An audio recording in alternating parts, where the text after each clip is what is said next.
Fraction क्या है? What is a fraction? A fraction is a part of whole. A fraction has two parts. The number on the top of the line is called numerator. The number below the line is called denominator.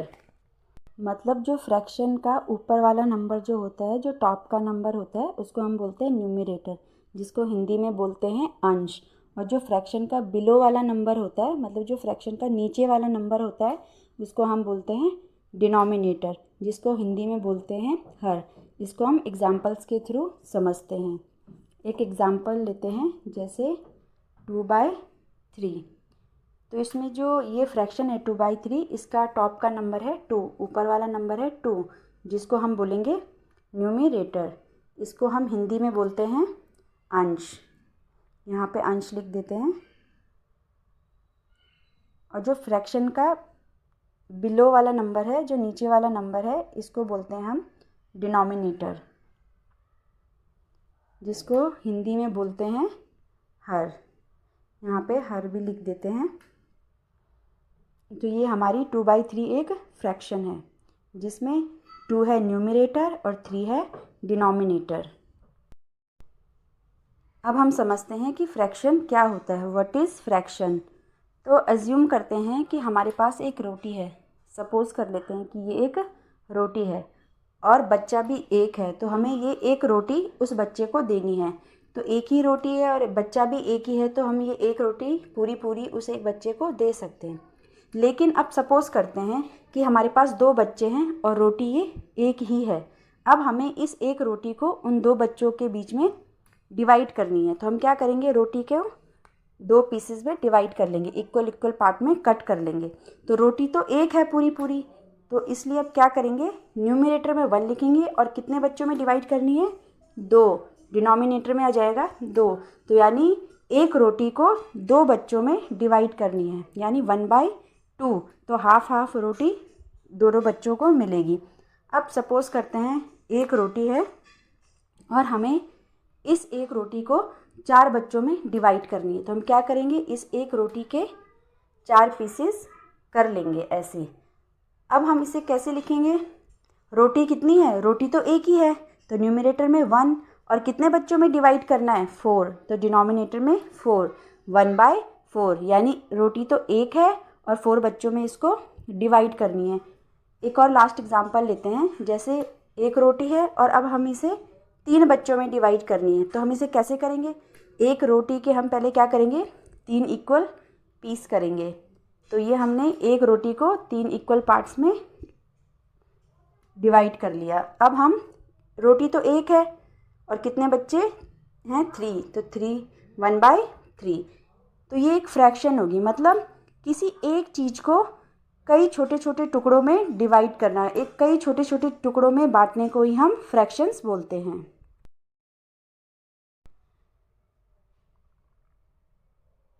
There are 7 types of fractions.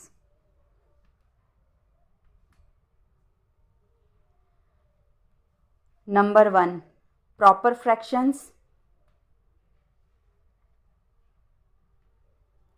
Number 2, improper fractions.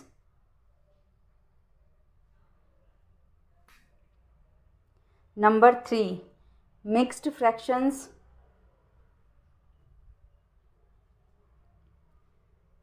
Number 4, unit fractions.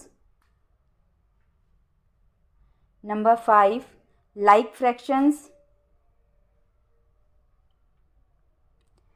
Number 6, unlike fractions. Number 7, equivalent fractions.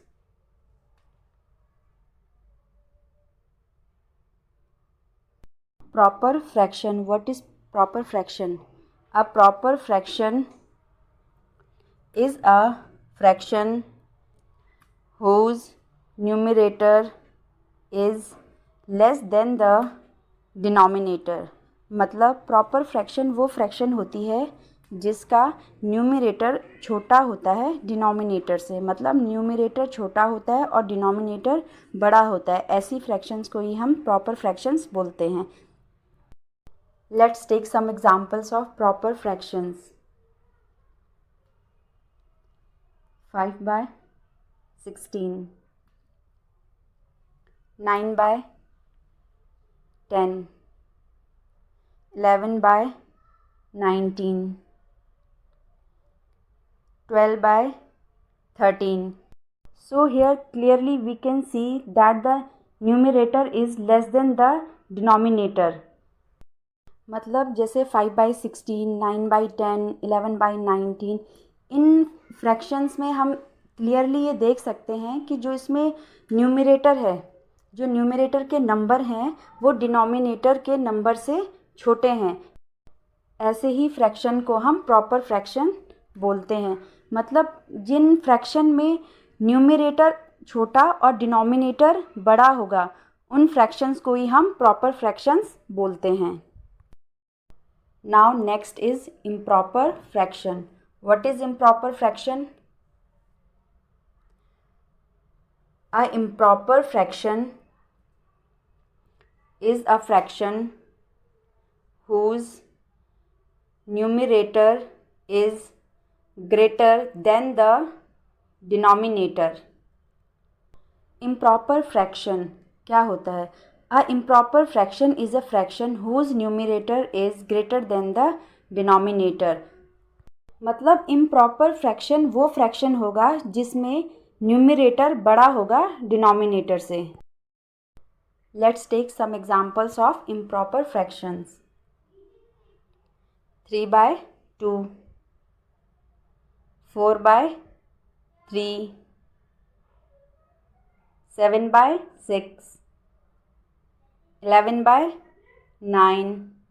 So here clearly we can see that the numerator is greater than the denominator. मतलब 3/2, 4/3, 7/6, 11/9 में जो numerator के number हैं वो denominator के number से बड़े हैं। मतलब जिन फ्रैक्शंस में न्यूमरेटर के नंबर बड़े होंगे और डिनोमिनेटर के नंबर छोटे होंगे ऐसे फ्रैक्शंस को हम इम्प्रॉपर फ्रैक्शंस बोलते हैं। What is mixed fraction? A mixed fraction is a number that consists of a whole number and a proper fraction. मतलब मिक्स्ड फ्रैक्शन हम उसे बोलते हैं जिसमें एक पूरा नंबर और एक प्रॉपर फ्रैक्शन आता है, उसको ही हम मिक्स्ड फ्रैक्शन बोलते हैं। इसको हम आगे एग्जाम्पल से समझते हैं।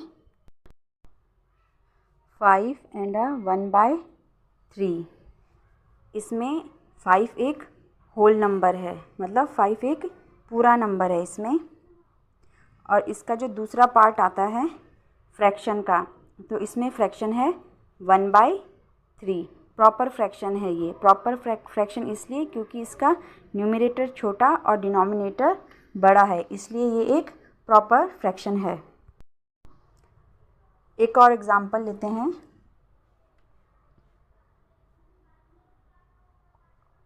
2 and 1/9, जिसमें होल नंबर है 2 और इसमें फ्रैक्शन वाला पार्ट है 1/9।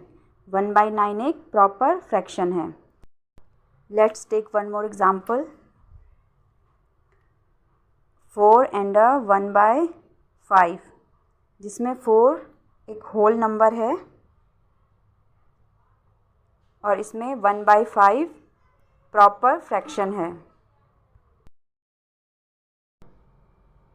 एक और लास्ट एग्जांपल देखते हैं।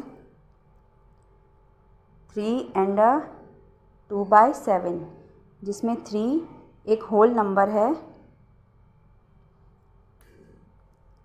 एंड 2/7 एक प्रॉपर फ्रैक्शन है। तो हम बोल सकते हैं कि जो मिक्स्ड फ्रैक्शंस होती हैं वो एक होल नंबर और प्रॉपर फ्रैक्शन के कॉम्बिनेशन से मिलके ही मिक्स्ड फ्रैक्शन बनती है। मतलब मिक्स फ्रैक्शन में एक होल नंबर और एक प्रॉपर फ्रैक्शन होता है। मिक्स्ड फ्रैक्शन को हम ऐसे भी एक्सप्लेन कर सकते हैं, a mixed fraction is a fraction of the combination of fraction and a whole number. मतलब हम ऐसे भी बोल सकते हैं कि एक होल नंबर और एक प्रॉपर फ्रैक्शन के कॉम्बिनेशन को ही हम मिक्स्ड फ्रैक्शन बोलते हैं। Unit fractions. A unit fraction can be defined as a fraction whose numerator is 1। मतलब ऐसी फ्रैक्शंस जिनके न्यूमरेटर में 1 होता है उन्हीं को ही हम यूनिट फ्रैक्शंस बोलते हैं। जैसे 1/7, 1/3, 1/5, 1/12 और आगे ऐसे एग्जाम्पल भी हम लिख सकते हैं। ऐसी फ्रैक्शंस जिनके न्यूमरेटर में 1 होता है उनको हम यूनिट फ्रैक्शंस बोलते हैं। Like fractions. Fractions having same denominator are called like fractions. Fractions having same denominator are called like fractions. मतलब वो फ्रैक्शंस जिनके डिनोमिनेटर सेम होते हैं उनको हम लाइक फ्रैक्शंस बोलते हैं। लाइक फ्रैक्शंस के एग्जाम्पल्स हैं जैसे 1/7, 2/7, 5/7, 6/7। ऐसे फ्रैक्शंस को हम लाइक फ्रैक्शंस बोलते हैं क्योंकि इनके डिनोमिनेटर सेम हैं, इसलिए इन्हें हम लाइक फ्रैक्शंस बोलेंगे। Unlike fractions. Fractions having different denominator are called unlike fractions. मतलब अनलाइक फ्रैक्शंस हम उन फ्रैक्शंस को बोलते हैं जिनके डिनोमिनेटर अलग अलग होते हैं। जैसे एग्जाम्पल्स लेते हैं, जैसे 2/3, 1/4, 3/7, 9/13। ये सारी की सारी अनलाइक फ्रैक्शंस है क्योंकि इन सब के डिनोमिनेटर अलग अलग हैं, इसलिए इन्हें हम अनलाइक फ्रैक्शंस बोलते हैं।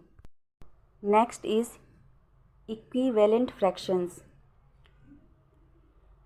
Equivalent fractions can be defined as a fractions that may have different numerators and denominators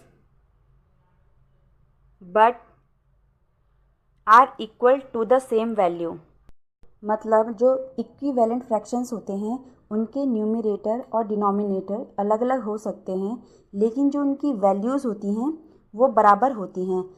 हम इसको एक एग्जांपल्स के थ्रू समझेंगे।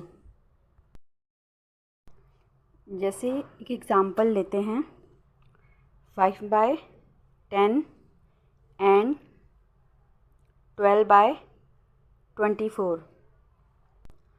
So both the fractions are equal to half, means 1/2। मतलब जब हम इन दोनों फ्रैक्शंस को सॉल्व करेंगे तो इन दोनों फ्रैक्शंस को सॉल्व करने पे ये दोनों ही इक्वल आएंगी 1/2 के। देखते हैं सॉल्व करके। जैसे फर्स्ट फ्रैक्शन है 5/10।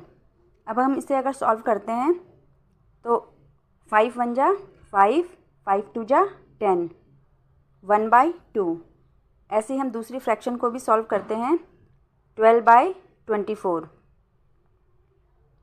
इसको भी जब हम सॉल्व करेंगे तो 12 1 जा 12, 12 2 जा 24, 1/2। तो इन दोनों फ्रैक्शन को सॉल्व करने पे दोनों के आंसर ही सेम आए। भले इन दोनों के डिनोमिनेटर अलग हैं और न्यूमरेटर भी अलग हैं, लेकिन जो इनके वैल्यूज़ हैं वो दोनों सेम हैं। Let's take one more example. 9/12 and 15/20. Now we will solve it. 9/12. 3 3s are 9, 3 4s are 12. Answer आएगा 3/4. ऐसे ही 15/20 को सॉल्व करेंगे. 5 3s are 15, 5 4s are 20. इसकी भी वैल्यू 3/4. इसका मतलब 9/12 और 15/20 इन दोनों की जो वैल्यूज़ हैं वो सेम है. So we can say that 9/12 and 15/20 are equivalent fractions.